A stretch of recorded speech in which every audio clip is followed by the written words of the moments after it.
All right, sweet. All right, let me get started. Bam, and then slideshow, and then play from start. All right. All right, guys. I am Coach Travis Mash. I have my master's in exercise science. I've coached, I don't know, hundreds of Division I athletes in all sports, even water polo. Did you know that? That I coached a water polo? I did. Swimmers, football players, baseball players. Currently, I have a UFC guy who's probably my favorite, not because it's UFC, but it's so challenging, so many different variables. But I was a 3-time world champion powerlifter, played football at Appalachian State, so been in it a long time, a lot of different people, even worked with even just general pop, which I think is super cool too. And a lot of this is going to be for people just trying to live a long time, including myself. So the thing really, I would say in the last 1 year, like a year ago, I was probably the worst shape of my life. I just finished school. Getting my master's in my 40s was not a great idea. I didn't graduate until I was 50 years old, and I was honestly thought it was just that time in my life where I was starting to decline, marching towards death, but it wasn't that. It was just I wasn't sleeping. I probably averaged, conservatively, I averaged 4.5 hours of sleep a night, which was, as you'll find out, it's terrible. Is a big indicator of you have a high morbidity. So that was probably the worst thing that had happened. Not to mention nutrition was terrible.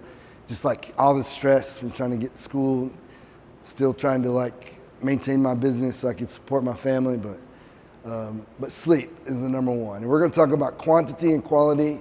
We're going to talk about nutrition. We're going to talk some hydration, some things about macros and micros, what they are. And then we're going to talk about recovery.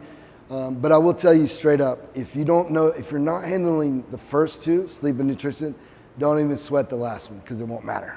So, but we'll get into it. So sleep, just to let you know, poor sleep leads to cognitive decline. So it's funny, I think about when I was in school, staying up all night was probably the dumbest thing I was doing. It's because your brain, it doesn't process until you go to sleep. So it kind of keeps it in that short-term memory, and then it doesn't go into the long-term until you go to sleep. So I was probably being an idiot, but not to mention it's directly related to fatigue, a higher risk of injury, lower performance in sprint times and jumping. Not to mention health. It's directly correlated to stroke, heart attack, hypertension, diabetes, depression, obesity, bingo, which is what I was feeling a year ago. So, and for athletes, it's I'm going to show you a stat in just a minute that should really make you pay attention. So, consequences. This is from my guy, Dr. Perry, and let me be straight. Dr. Chris Perry, Dr. Andy Galpin, they're two of my buddies, and they're the two that I looked at the most when I was preparing this for you guys.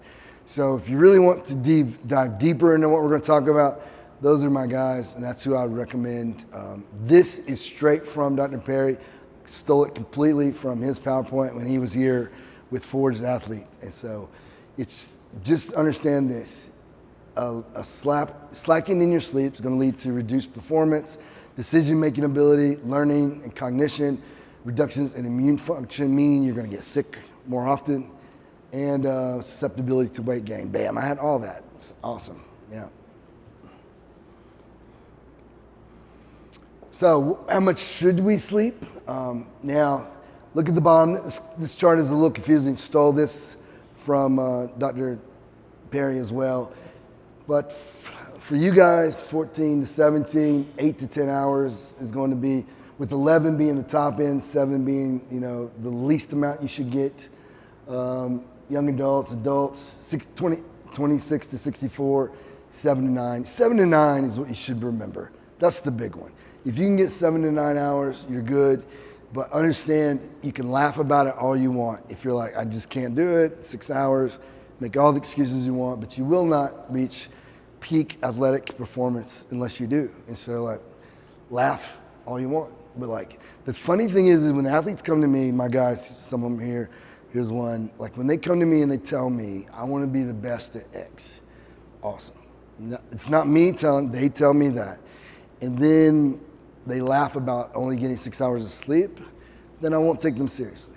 Like, I don't care. It's their goal, not mine. But if they're not going to be serious about it, then I'm not going to worry about it, because I have too many other great athletes who won't laugh, who will do the thing. But this is where it starts, man. Look at this. The Stanford, there was Dr. Sherry Ma did a study with Stanford basketball, and by the team averaging an extra 2 hours, they improved their shooting percentage 9% in 1 year. Do you understand how big of a deal that is? When you're talking about Division I basketball, where 1% is the difference in losing and winning, that is massive in 1 year. And it was a very longitudinal study over the course of 1 year. It wasn't something where they did a little thing 1 week and then the next week they had a great game, and so it showed that. It was over a year. So pretty darn impressive, in my opinion. So, not to mention, short and long-term sleep durations are significant predictors for all-cause mortality. Meaning, even if you're sleeping in excess, you know the old guy, I'm not gonna say that. So there's an old gentleman I know who sleeps a lot. You know those old guys who just sleep. That's also definitely showing that they're declining too. They're not getting really good sleep, at nighttime, which we're going to talk about the differences in quality as well. But then they sleep all day long. Well, that's not good either. So you want 7 to 9 quality hours. So when you talk about sleep, like quality latency, like how long does it take you to get to sleep? The thing I've learned here in the last 1 year is when I talk to my young athletes and we do like a subjective questionnaire day where I'll sit them down and they'll say like, what do you do the last 2 hours before bed? Normally they're going to be on their phones until they fall asleep, which is the worst possible thing because it's going to delay how long it takes to go to sleep. And it should only take you 20 minutes to fall asleep. And it's inversely correlated to HRV, that's heart rate variability, VO2 max, vertical jump, and then even workouts missed throughout the year too. So meaning they're gonna get sicker, they can't handle the volume. We'll go over the sleep hygiene in a minute. Efficiency is like how long are they asleep versus how long they're awake during the night. Fragmented, you get up and down. You should only get up once per night at most. Preferably none at all. And so 40% though, here's the kicker, is that 40% of athletes have some type of sleeping disorder. As you'll see, sleep apnea, 10 to 20%, insomnia, 4 to 12% athletes have that. And then restless leg syndrome, 4 to 13%. So if possible, every athlete should get tested, a real sleep lab test once per year. So, because we're not talking about meaning, so some guy like me, we get it because we're snoring, we're not sleeping at all. But an athlete who's wanting peak performance, they should do it to see what could they get better. And so, and I'm going to tell you, if you can't go to the lab, because that can be pretty expensive, I'm going to, Absolute Rest, there it is, absoluterest.com. It's a sleep-like study that you can do at your home, and it's somewhat affordable. And so I would recommend it. My athletes, I'll do it. My UFC guy, he's already done it, so we can see where he's going wrong at nighttime. So it'll indicate snoring. It'll monitor the temperature. It'll monitor how dark it is. It'll monitor the quality of the air. So every single thing you can get, it'll tell you. And so it's a big increase in performance. Absolute Rest. So sleep regularity, here's the kicker too. So far we've only talked about sleep duration, but sleep regularity is more important, meaning going to bed and getting up at the same time every night is more important than even duration. So, which is crazy. That's why nurses, God bless them, they're angels on the earth, but when they're working all these different hours, 312s, go to bed here, get up here, that's so bad. It's so directly related to morbidity. So staying within 30 to 60 minutes of sleep regularity, what I mean by that is you get up 30 to 60 minutes around the same exact time every day, and you go to bed within 36 minutes of your normal time. I will say this is off this chart, but when I interviewed, right now, the Olympics are about to happen, and there's the best male and female Olympic weightlifter of all time happened to be in this quad. And so I called and talked to both of their coaches, which was super nice of them to take my call, and we talked for about an hour, and I was trying to see if I could find like some common ground. And so, and a big one I found like 3 or 4 pretty big like common denominators, but a big one that I want you guys to understand is they both went to bed at the same time every single night, and they had done that since being in middle school. So the girl, Olivia, she's incredible. Like, she's literally incredible. She's gone to bed at 9 p.m. every single night of her life since middle school, and she's probably going to win a gold medal. So Hampton, same. So sleep hygiene. The thing is that because I said 9, I'm not saying everyone should go to bed at 9. You need to find your chronotype, meaning some people like me, in a perfect world, if I didn't have children, I would probably go to bed around midnight or 1 o'clock, and I would get up. If I go to bed at 1, I get up at 9 times 1, 10 o'clock, somewhere between 9 and 10. But I have children, so the chronotype thing is not going to be, I'm going to have to change my chronotype. But if you know who you are, then that's okay too. But it's got to work as well, because you guys got to get up at certain times when you go to school. So, but in a perfect world, if you're early riser, go to bed early, perfect, that's a chronotype. Somewhere normal where you probably get up around 7, go to bed at 10 or 11, that's a chronotype. But figuring out who you are and trying to stick to that to the best of your ability. And I will say this, let's say you have some big event. You guys go to a Wake Forest basketball game or a football game, keeps you up, you stay up late. It's better to get up at the same time the next morning and get less sleep that one night, so you'll go to bed regularly the next day. So get right back on track, because that one night's going to be scrapped already. Go ahead and get up, suffer, then go to bed. That ends up being the best bet. Avoid late night eatings, workouts, and bright lights. Start dimming light right around sundown, and then 1 to 2 hours before bed, cutting it to darkness. Eliminate blue light first and then bright lights next. So get off your phone, it's a blue light. So if you don't know, like blue lights, the body registers that like the sunlight. And so you're watching your phone and your brain's like, thinks you're wide awake. So it makes it harder to get to sleep, memory latency, so it crushes you there. Wait 1 hour, but when you wake up in the morning, a lot of people say, it's hard for me to eat, I get that. So try to get up 1 hour where you have, I know when you're going to school, you get up and you rush off to school and you can't eat. And you shouldn't, because there's cortisol, there's all these things. You should be able to get up, wait about an hour. Best thing you could do, if you really want to be a good athlete or you really want to get healthy, is get up, go outside, see the natural sunlight come up. Then about an hour later, drink your coffee and eat or if you drink coffee, and eat your breakfast in a perfect world. And you guys would see quick results. You would feel more energy. You guys would be more athletic. You would have more cognitive performance. So stop eating the 2 to 3 hours before bed, because it mixes up leptin and ghrelin. Leptin makes you feel full, so ghrelin makes you hungry. Leptin is the satiation hormone, and so if you're having trouble with weight, like me, it's a big one. Temperature should be at least 68 degrees. At least, and then it should slowly rise. So if you have the thermometer to where, like if you're going to get up, let's say you're going to get up at 7 a.m., if you could get it to where right around 6 it starts to slowly increase, that would be the best.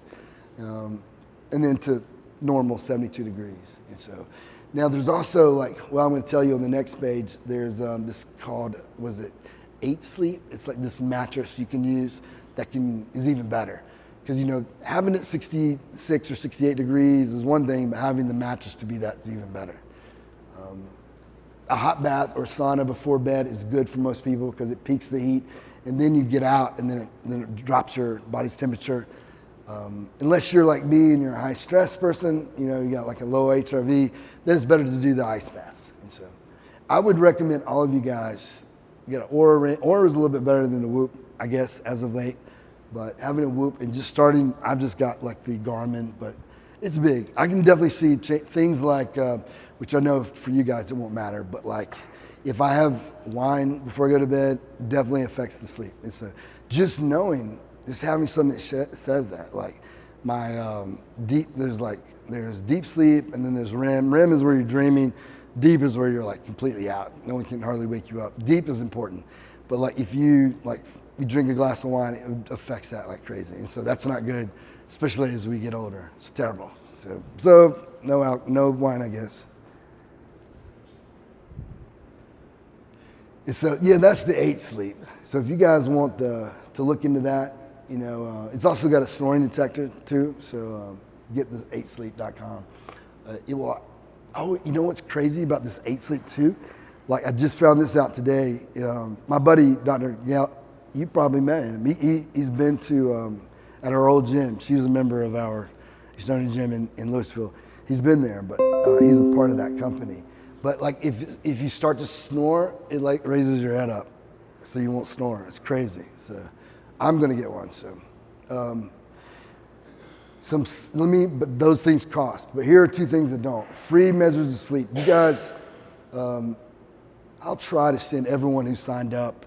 There's an athlete sleep screening questionnaire and there's an athlete sleep behavior questionnaire.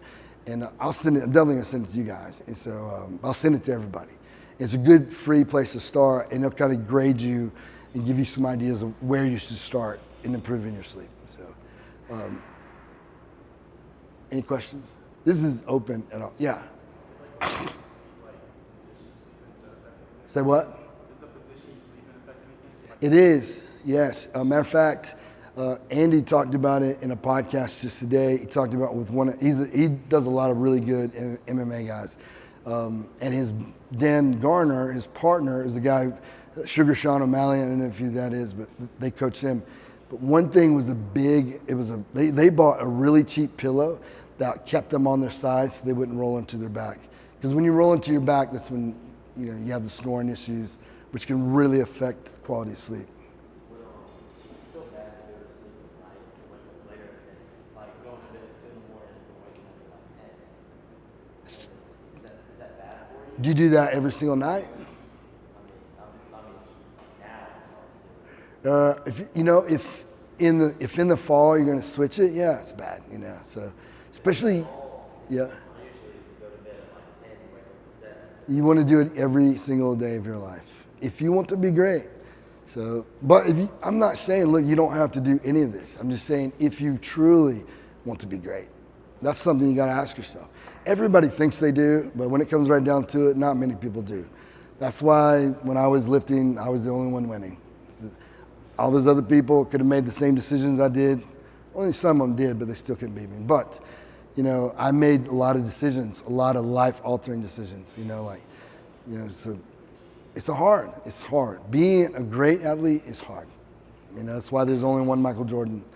So there's a lot of great basketball players who probably could have been as good as him, but they didn't want to do that. And I'm not saying it's even the right thing to do sometimes. I mean, some of the stuff you do as an athlete, I'm not sure it's the right thing. Because, like a neglected family, that's definitely not good. So, but going to sleep the right time is 2 a.m. That's probably, I don't think anyone would agree, that's not a chrono time. That's just staying up, being on your phone, messing around where you should have gone to bed. So, and the thing is that it's such a big impact. It's not like it's a little bit, it's a massive impact. Like if you were to just follow some of these rules, stop eating about 2 hours, start dimming your lights, get off your phone at least an hour before you go to bed, it's a massive difference. It's not small. Like you would jump higher, you will run faster, you will be stronger. And it's immediate. It's like the next day. It's crazy. So anyway.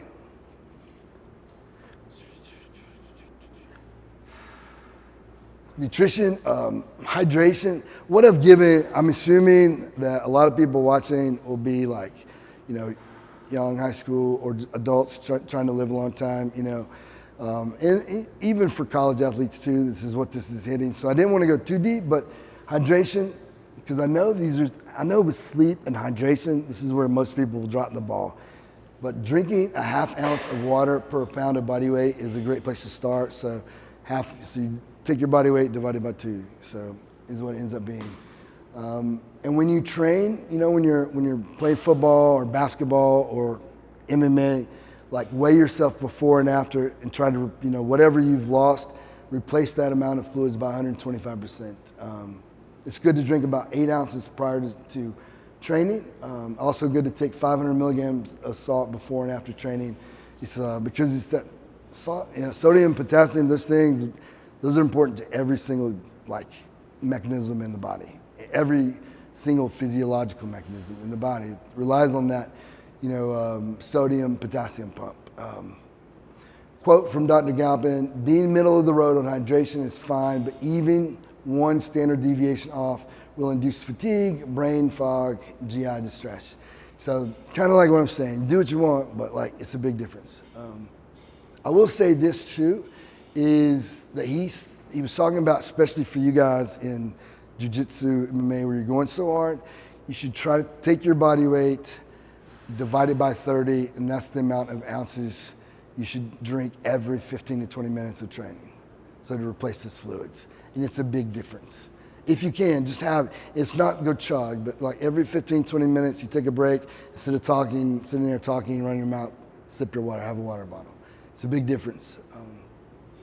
Macro recommendations. Macro, we're talking about protein, carbs, fats, about 1 gram per pound of body weight. And for us adults in here, that's probably a good idea because it's satiating, meaning it makes you feel full too.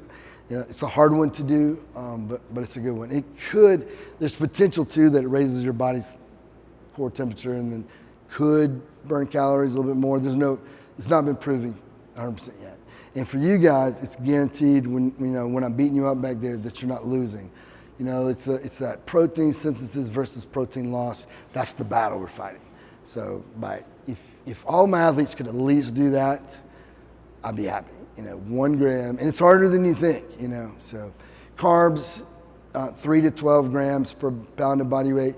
And why the big swing? And here's the swing: is if you're a fighter, MMA, probably closer to the 12, because you need more energy. It's more important. Carbs are so good for giving you energy. Also good for brain function as well. If you're a power lifter, it's not as important because you're not really using that glycolytic system that much. You're doing a squat and you're resting. So somewhere between that. And what are you, like a football player, someone in the middle? Like basketball, baseball, 3 would be fine because you got, spitting, whatever. So just know who you are. And then fat, you want it to be 20 to 35% of total calories. And it depends on, it's really a mixture between carbs and fats. It's whatever you like the most, honestly. It doesn't really matter. It's just it's whatever you can sustain. I will say this, diet, I hate that word, especially for young people. I hate the word diet, but the best nutrition practice is the one you can stick to. So there's no one way. There's lots of different ways. So don't get caught up too. And I hate absolutes. Absolutes are absolutely terrible. I hate when you get the people who say that veganism will cure the world. Hey, do it, but it's probably not going to be any better than anything else. Or the all meat diet, carnivore. It's whatever you stick to, man. Really, it doesn't matter. Or whatever morally you like. My buddy's a vegan, so I can't be. It's impossible. But a way to look at if you really want to get your weight in check, if you're a fighter, body weight in pounds times 15 is probably going to be where your maintenance. It's a good place to start. But the easiest way is just track whatever you're eating, see where you're at, and see this is where I'm at. I weigh this much because I eat this, if you want to. So when it comes to losing weight, it's as simple as eat less calories. It's calories in, calories out. Lane Norton, he's a good one to look up. He gets crazy, yells at people, but he's good. If a male, 15% body fat, women, 24% body fat those are pretty good starting points. For body weight athlete, probably a little bit less. So you got to pack as much muscle into that as possible. So And then fats are not all created equal, you know. So we got the polyunsaturated fats and its effect on LDL and LDL is the bad cholesterol, is what kills you. HDL is the good. You want that. It's the effect on triglycerides, like polyunsaturated fats, nuts, seed oils, some seafood, fatty fish. It drops the bad, ups the good, drops the triglycerides. Monounsaturated, which are vegetable oils, beef, chicken and meat, it drops the LDL as well, kind of stays flat on the HDL, drops the tri. And then you want to stay away from the saturated fats, trans fat. In McDonald's, you probably don't do that if you can.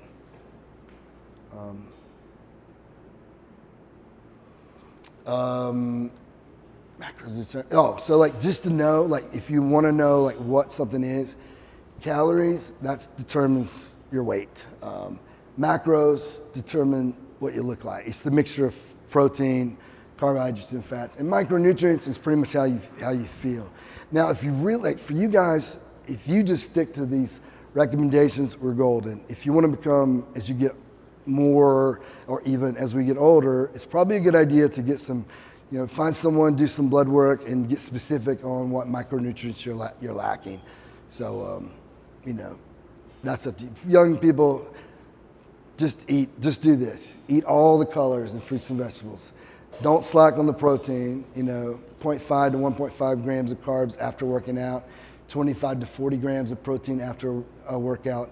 There's a thing called like a anabolic window, and we used to think it was like 30 minutes, but it's more like 1 to 2 hours. So after you work out, you need to get in, you know, somewhere between 40 grams, I would recommend. So they used to say that 30 grams is all your body could assimilate. That's not true. So drink all the water, listen to the hydration recommendations, and then definitely take creatine if you're an athlete. I don't know, I think creatine would be good for everybody just because it's probably going to help you build some muscle. It's going to help brain function. So it's probably a good idea for most everyone. Some people, 1 out of every 10 people can irritate. I'm that one person. So believe it or not, like I can't, creatine monohydrate, like it messes with my stomach. So 1 out of every 10 people, it causes some gastric issues. Maybe I need to try it again. I haven't tried it in a long time, but it definitely made me sick a few times. Okay, now let's get to recovery. So once again, if you don't do those first two, like you're wasting time on all these other recovery things we're going to talk about. But now, some of this is for my athletes, I'm taking care of. You won't have to worry about it. But don't get overly fatigued. So by monitoring fatigue. So use, like with some of the velocity that we're going to be using, I'm going to monitor fatigue with jumps, like you started today, and I'm going to monitor fatigue with strength movements. And so if I start to see that you're slower than normal or don't jump as high as normal, see, they're both a little different. With the jumps, it's a look at more of the nervous system. And so if your jumps are off, we probably won't do a lot of explosive work. But if your jumps and what we're doing, you know, with taking those same jumps on the strength stuff, if the jumps are off and that is off, I'm going to cut you completely. We're going to do some light bodybuilding and go home. And I'm going to tell you to recover and don't go to bed at 2 a.m., you know. But they're both looking at things differently. The jumping is showing me central nervous system. The strength movements are going to talk peripheral. And so each of them are operating on a little bit different systems. And so the key is don't kill yourself. It's like not to work you out to a point where, you know, you're in this hole. Because once you're in it, it's hard to get out of. Like I've only had one athlete of mine that really, I took it too far with him. And so it was Ryan, the weightlifter, and it was maybe 2 years ago. And it was, you know, really all that a strength coach like me is doing is best guess. You know, everyone is super different, and there's he was a junior, meaning that he was 20 years old or younger, and I everything in the past told me to push those guys all throughout that time, meaning go as heavy as you want, as often as you want, and then at 21 you start to chill out with it. But for him, that last 3 months, it was a bad decision, and so it really tanked him for a solid 3 or 4 months, and took a minute to get out of it too, and so. And the thing is that it wasn't just the competitions. We went to a camp, and he did really good. At the camp, I would have sworn he's going to be a gold medalist, but I don't think that after that camp, he ever, something mentally, it was just too far. I went too far, so, it always worked in the past. I had no reason to think that it wouldn't, but it didn't. So now I'm going to err on the side of caution from here on out. And so, looking at standardizing the warm-ups, here's what I mean by that. If you have like 3 main movements, like a squat, some type of a pressing, and you have a pull, a deadlift, is taking the same warm-ups each and every day. Like if you're going to do a deadlift, let's say you go 135, 185, 225, 275. And by using velocity, which is that weird thing in the top right corner, it's meters per second. We're measuring how fast you're pulling it, or pushing it, or squatting it. And if you're off by more than 10%, I would cut you. That's when I would say, stop, we're gonna go home. We're gonna go do some very light bodybuilding. The only reason you do that, bodybuilding, what I mean is go over to this, what we call the cardio room, do some leg extensions, leg curls, because maybe it will spike our hormonal response, meaning your testosterone, growth hormone, all those things might spike it a little and aid with your recovery, but then mainly go home and go to bed is what I'm gonna tell you to do. If it's 5 to 10% slower than normal, we're going to drop volume 20 to 25% and intensity, meaning how heavy we're gonna go. If it's 0 to 5%, that's normal. And so we're continue on. But the key is don't go too far. And so this is one of the other things I learned from Hampton, the kid who could, young man who could gold medal at this Olympics in weightlifting, is they track their recovery, meaning they track how often he saunas, how long he saunas, ice baths. He's got a hyperbaric chamber at his house, but he also goes to another hyperbaric chamber almost every day down the road because there's more saturation of oxygen in this one. And so, but anyway, they track all their different protocols for recovery. Contrast training, meaning cold and hot. Hyperbaric chamber. I would recommend, these are some of the things that have worked for me. By all means, try it, see what happens. If you measure everything, meaning if you got your tracker and you measure your workouts, you can see if you only add one thing at a time too, I recommend. If you're gonna try something new, add one thing, wait 2 or 3 weeks, look at the response, and then decide to keep it or trash it. But also with chiropractic, my guy, is Dr. Lawrence Gray. I've been with that chiropractor since before you guys were born, 2000 and hold on. No, before that. He was there when I won the world championship, what I just showed you today. No, 2002, I'm pretty sure. It was my first time with him. And he was so good and it helped me so much is that I would fly him with me to wherever I competed. And so, and you can trick a lot of people, but you cannot trick a world-class athlete because I either got stronger or I didn't. Or I couldn't move and now I can. Like you can mumbo jumbo all you want, but I'm looking at function, not how I feel. I don't know what that means, but I'm a function guy. It worked. And so physical therapy, Dr. Lee Howard, he's my physical therapist. He's in Kernersville, so it's a little bit farther. I'm not saying that there's not others. I'm just saying this is mine.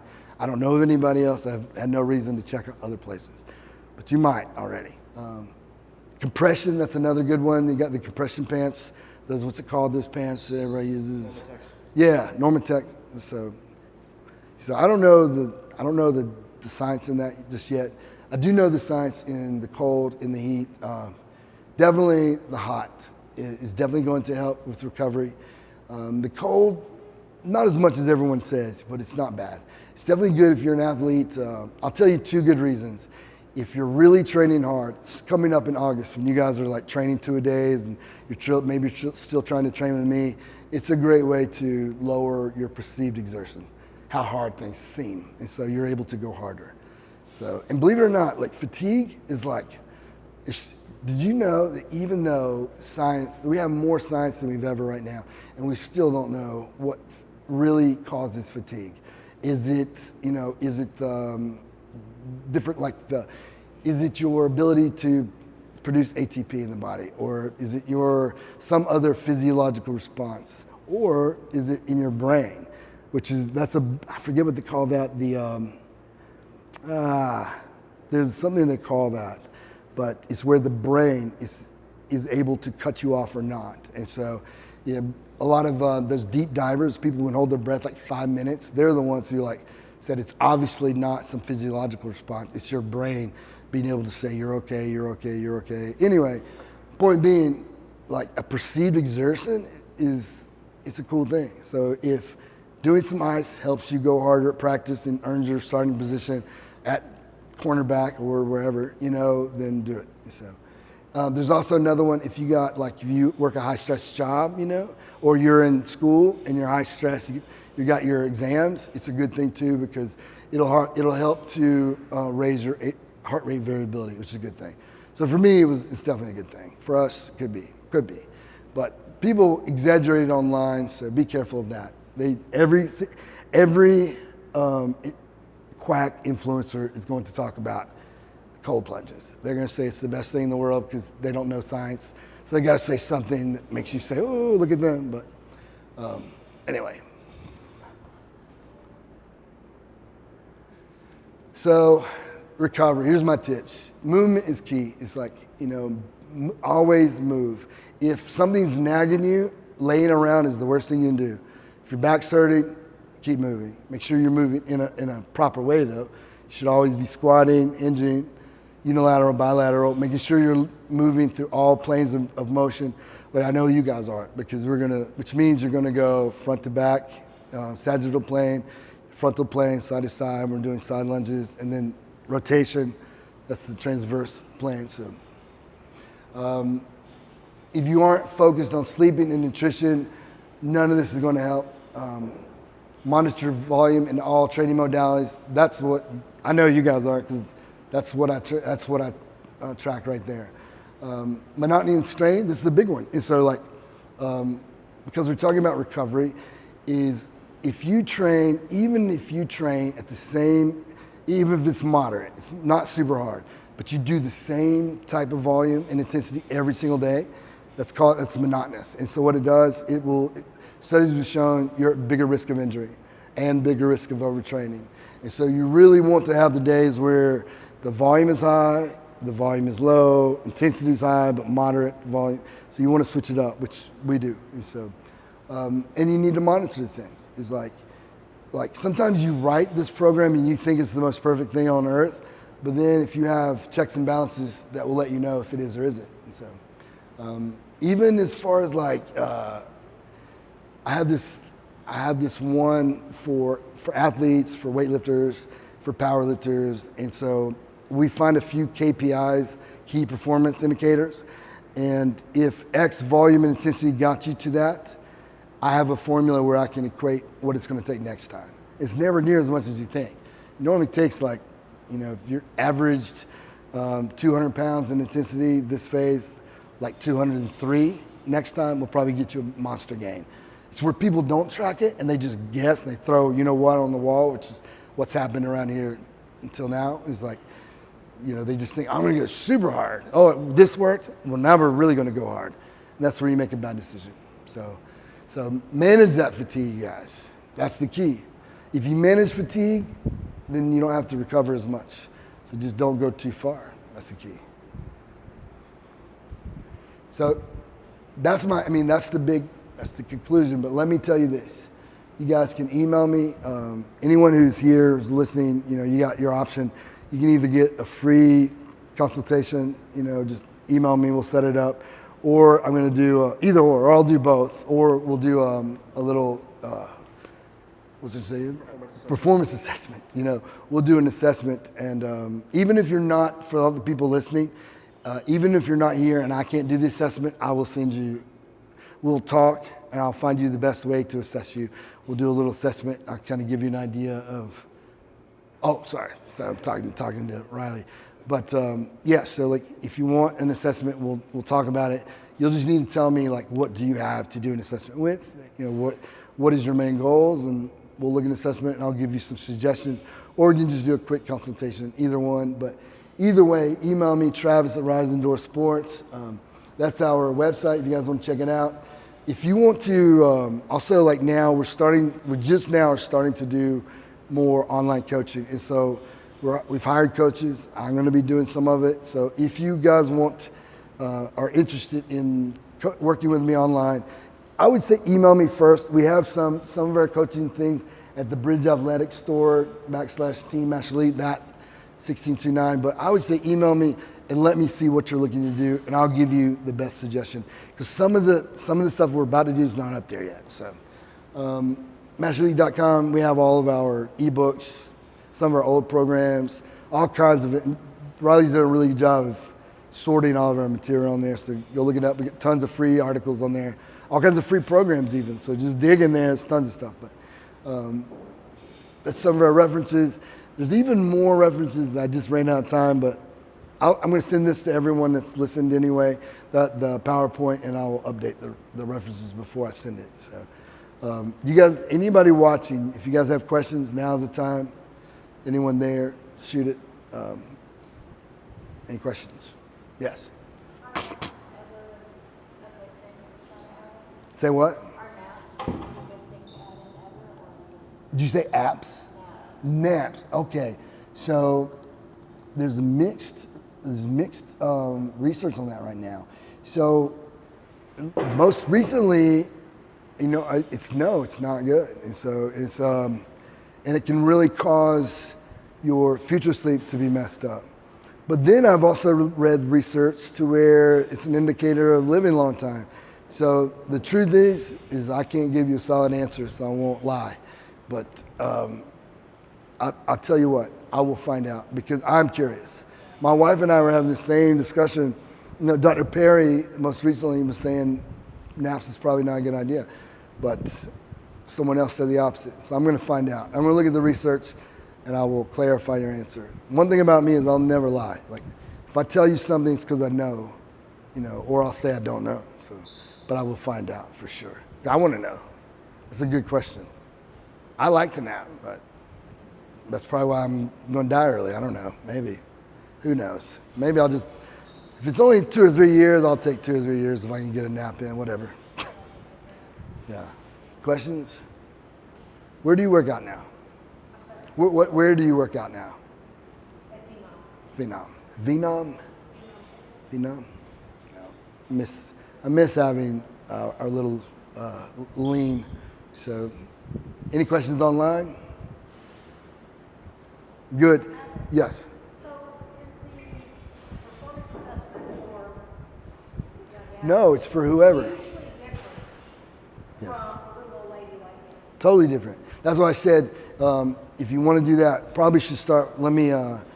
Email me, and we'll talk about your goals, and then I'll develop the assessment for you. No, I know you wouldn't be the same for me either. So we can look at like movement. If you're local, tell your coach too. I'm not going to try to take his person, but you could come here, and I'll assess you for free. And we'll look at movement. We'll look at like whatever's important to you. We can look at like VO2 max. We can look at anaerobic conditioning. We can look at power, whatever. I will say this, when it comes to longevity, here's some of the key important factors would be speed, believe it or not, strength, power, hypertrophy, meaning keep adding muscle, muscular endurance, movement, functional movement, anaerobic conditioning, aerobic VO2 max, and I feel like I'm forgetting one. And then, low intensity, steady state, like work capacity. Those are all important to longevity of life. And I'm sure I'll do a good one for you. So I'll do the same one I would do for myself. So, yeah. Questions? So, what sport are you? What? Softball? Sweet. Where do you play? Huh? You're homeschool? You said? I homeschool. All my children are homeschool. Sweet. So, what position? I can't hear you. What? I see. What? I'm a utility player. Utility player? He's A true utility. catcher, outfielder, anywhere. All the things. Sweet. So I've worked with some amazing softball players. I swear softball players are like the toughest girls I coach. It's like, I feel like I used to when all I did was with young athletes. It was like my softball players were the equivalent to my football players. Like they were powerful. One girl I used to coach in softball is now becoming quite the star in CrossFit. You know, Hannah Black's her name, but like she's incredible power athlete. Yeah. So I've sent people to App State, UNC Charlotte, Western Carolina, like all Clemson. So that girl killed it at Clemson. So anyway, softball girls are so much fun to work with. So normally super powerful. So very good rotational. So what would be important to you would be looking at like, you know, your rotation, the amount each way, like how much power you produce, you know, in that transverse plane, the rotational, how much power rotationally. So it's important to fighters too. So for Brad, we had to look at ways to monitor power and rotational. So vector. Any other questions? This has been more fun than some of the others. Because really looking, you know, the researching for this was something I need to do anyway. I'm always like focused too much on athlete monitoring, power, strength, but it was good to look at like fatigue and recovery, nutrition, sleep. Sleep is a big one. I'm about to implement a lot of these for myself. But I will say this, boys. One thing that I implemented about 2 years ago, that's not true, about a year ago when I was terrible, was putting my phone down, and it's dramatic. If you just try putting your phone down 1 hour before bed. Going to the old fashioned, you're gonna laugh at me, but get a book and read a book. And so, and just have a dim light to read your book, cut it off, complete darkness, it's a game changer. Performance-wise, it's a game changer.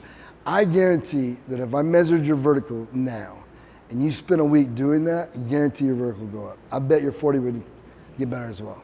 It's crazy. So it seems you're so used to it, you know, but like, me too, I was too. So talking to the Chris Perry is what made me, or was it Andy? I put it down, I was like, it's a game changer. So, yeah. Same thing, it would be like, it's just, it's not blue light per se, I don't think, but like, it's still bright, and it's like, yeah. You don't want something to spike your, like, So watch a boring movie maybe. That's a trick I use is like, listen to a boring movie, puts me to sleep, so. Blue light glasses helps for sure. So like, you know, even if you're gonna be on your phone up to that hour, I have blue light glasses at home and here. So I need to use them more often. What I do is I have a color changing bulbs in my room, and I turn them red. And very, very dim. So like very, very dim and red, essentially. Like 2 hours before bed, or an hour before bed. What'd you say? Red light? You know? I would say it helps, but it's the lack of blue for sure. I think one of the things I didn't add, one of the things that Dr. Perry said when he was here was like, I just had to choose. I couldn't put in all the things, but red light, he said, switch to red light before you go to bed. Red light therapy, I will say this, like last week I was in Baltimore for the NSCA convention, and one of the things I'm definitely going to learn more about is red light therapy. You know, I've heard it, but you hear so many things, and like, we'll see. Like, I've read some research, but I take deep dives. So in about a week, I'll tell you. But like, it seems promising.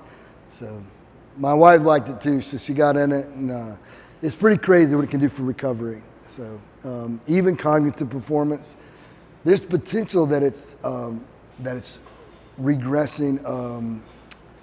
What is it? Back to the Future. What's the guy's name?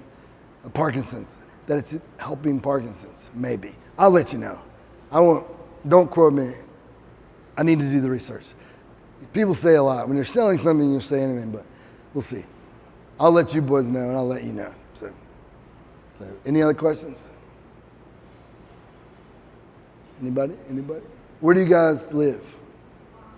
Knoxville? Oh yeah, sweet. You're close then. So I know where you guys live. So, all right. If you don't have any questions, you guys can message me. I'm about to get up with you soon. So, been waiting on you.